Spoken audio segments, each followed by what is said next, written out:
Good morning once again. This is our second day in Northumberland, and we are in Hexham to visit the ruins of a Roman fort located in Housesteads, and we are gonna walk up to the site to explore the ruins of the fort. So we have just parked here in the car park, and we're making our way to the Housesteads Roman Fort now. See you in a bit. Oh, just stop for a minute.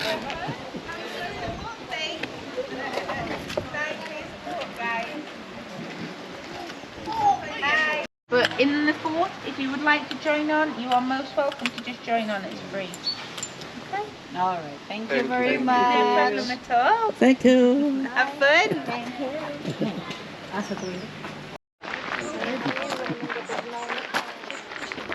Right, guys. It's cold. Let's go.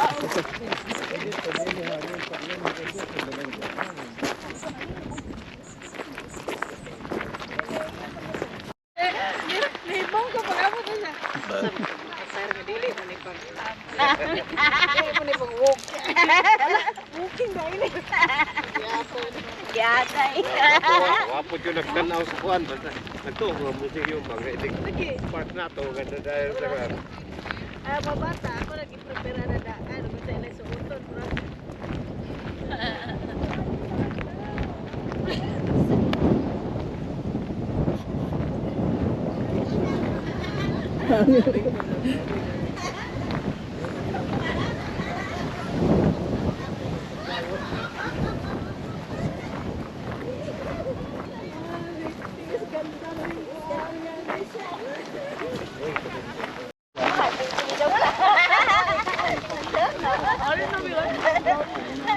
So as you can see, it's gonna be a walk up the hill to the ruins of the Roman fort.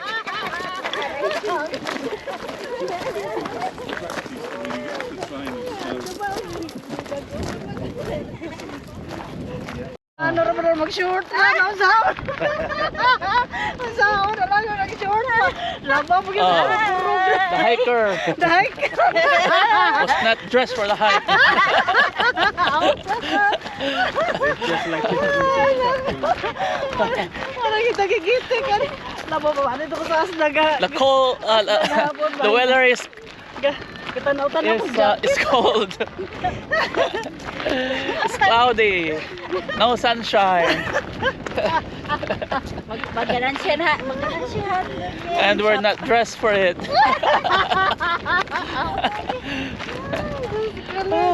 pag-display mo na yung buhay niya.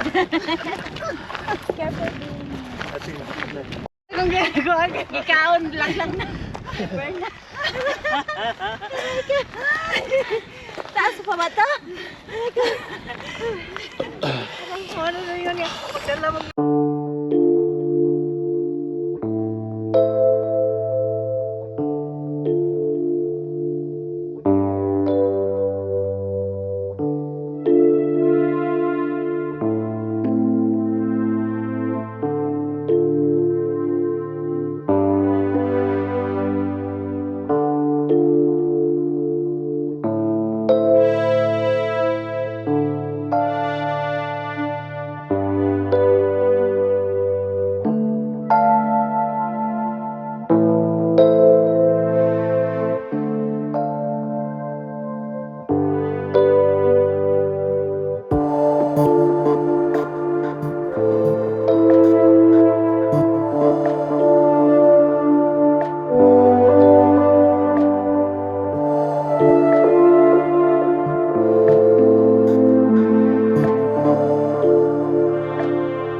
So I decided to buy a hoodie because it's really cold and windy.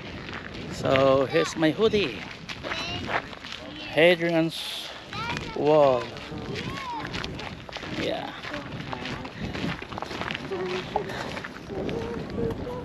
This is the Basel house. Now, if I can just come over here and just have a, if you can just get over here and look at this gateway here.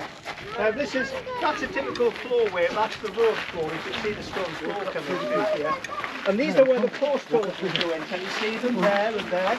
So when it's closed, it's that way, and then it opens around and goes to that back stone, and then in the evening it will close it back up again. When it's open, it just goes into that slot. That would slightly out kilter. That would be that direction as well.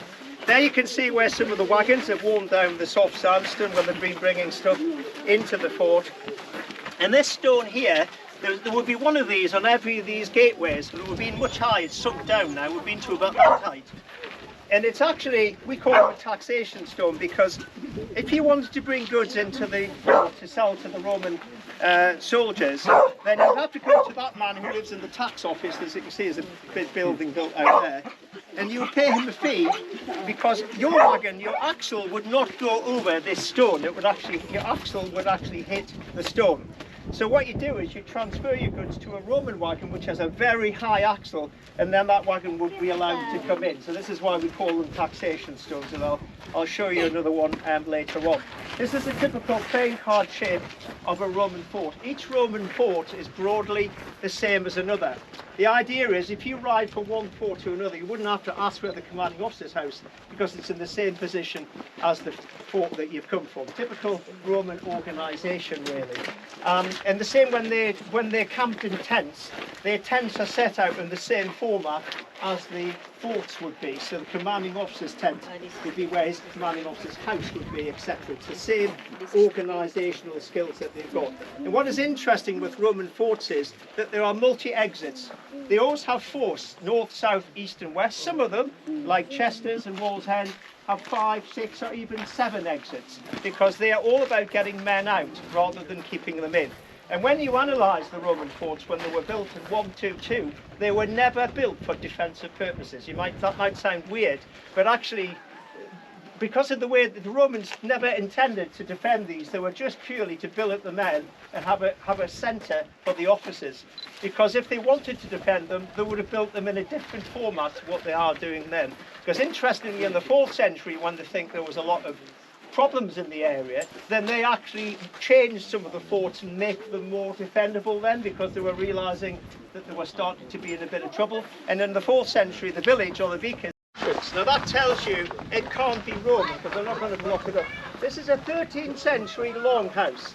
Now this is probably some sort of tribal, we don't actually know who lived here, but whoever it was quite wealthy, and they had built themselves a substantial house, again out of Roman stone. But by the 14th century, this type of house, this is back to the Border Reaver period, you couldn't defend this type of house. So you went from this to the Basel house there, which is much more defendable. And then in the 18th century, you have a farm inside the fort, because it still has an element of security. And then in the 19th century, you have a farm outside the fort, which is where that well was for the farm then. And that, of course, is the modern day houses, was moved to the modern day houses over there. So you can see a natural sequence of events of how this thing's been moved around. Now in Fort Head, when the Romans left Britain or said you're on your own, then these men probably didn't go anywhere. So we have just joined a free tour with a guide who's telling us about the history of the fort. To the top would probably control these men for probably decades. You can imagine, because the law and order stopped and money is more or less worthless.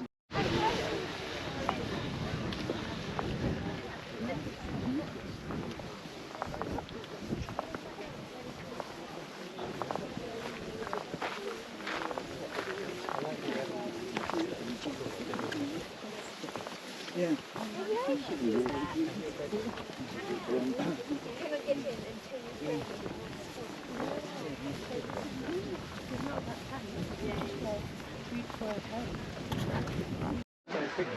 That's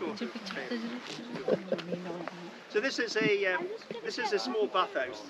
Now I know if you've been at Chester's Fort, you think, well, it's not like the one there. It isn't. The original bathhouse is down there where there was trees there. That's, as I mentioned at the bottom, that's never been touched archaeologically, so I would love to get into there because there would be a lot of Roman stuff still there today. But in the century, that rather than the 800 men that was here when Hadrian was here, these men may well have reduced dramatically in number, hence the fact you have a smaller bathhouse. And hence the fact that they were looking for the fort to be more defendable, because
they pour the rubble in and it gets higher and higher and higher. This is how they build it up. So they have like a mud substance in the middle to hold it together, and they use cement. They have a lime mortar mix, not quite the same as ours today, but a similar version. It may well have had animal bones ground up in it, for instance, and quite a few other things. But they had lime powder, and they had lime kilns, just like we're using in the 19th and 20th century. And there's one of those in that wood over there. And can you see where those three people are next to the left-hand side of the wall there? Can you see there's like a crater just to the left of them? That's a Roman limestone quarry where they're digging limestone out to make lime powder to make cement. So there will be lots of that needed when they're building the wall. There will be dozens and dozens of these. This wall, by the way, may well have been painted white. These forts almost certainly had white paint on the outside of them for preservation purposes. Sometimes they even painted imitation brickwork on it. I know it sounds ridiculous, but we know they did. You know, like they would actually go with a little brush and do little sort of square shapes on it. I know it sounds weird, but we know that they sometimes did that as well. Including me, who thinks that may not even have had that, because the wall was probably not for defensive purposes. Now, when I use the word probably, that means the argument still rages, so you can make your own decision on this. Most experts, including me, do not feel the wall was for out-and-out defence. It was almost certainly incredibly useful for small-scale raiding, because the tribes here, so you have the Votadini to the north, were actually quite friendly to the Romans. But you know what? They would quite happily come along and nick things and pinch things and do small-scale raiding. You can't do that through a wall. So A, it would stop that. B, it would be a great way of taxing people. C, it was a great way of who's going through the Roman border area. And D, it's a good way of keeping the men busy. Now, the reason why it has weaknesses in out-and-out defences, the Roman army, as I mentioned about the forts, does not like fighting behind a confined area. If there's a threat coming from the north, they will put their armies in battle formation. They will not want to sit on the wall. There's only maybe 8,000 men on Hadrian's wall, and that's an 80-mile wall. There's no way they could defend that thoroughly. There's lots of blind spots. my castle is a gateway through with the turrets. These turrets were another 15 foot higher than the wall again. So that's 30 foot in the air on top of the cliff. So can you imagine how far you could see 2,000 years ago? And in between these my castles there were individual turrets as well. You have my castle, a third of a mile of turret, another turret, and then a my castle, turret, my castle. But about 100 years in, these turrets, the two ones in the middle, were removed, and you just had the mile castles every Roman mile. Now, they had gateways through, but most people think they were mainly for the soldiers. If you were civilian, you probably had So as you can see here, this is part of the Hadrian's wall on average in these that's connected to the Housesteads Roman Fort. and after 14 days, they were actually removed and somebody else will move in. This is their length of service.